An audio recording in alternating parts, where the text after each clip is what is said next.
ಪ್ರತಿಯೊಂದು ಜೀವವು ದುಃಖದ ಅಳತೆಯನ್ನು ಹೊಂದಿರುತ್ತದೆ. ಕಣ್ಣೀರಿಗೆ ಎಂದು ಹೆದರಬೇಡಿ.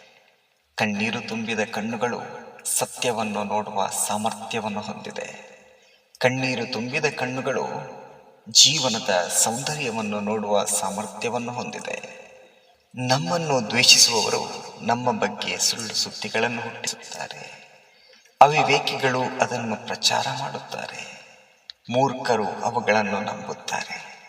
ಸತ್ಯವೇನಿದ್ದರೂ ಸತ್ಯವೇ.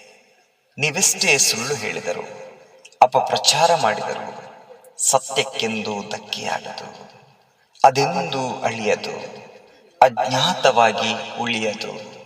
ಒಂದಲ್ಲ ಒಂದು ದಿನ ಅದು ತನ್ನ ಪ್ರಕಾಶದೊಂದಿಗೆ ಜನರ ಮುಂದೆ ಪ್ರಕಟಗೊಂಡೇ ತೀರುತ್ತದೆ. ಬೇಡುವ ಕೈ ದೇವರ ಹತ್ರ ಇರಬೇಕೇ ಹೊರತು ಜನ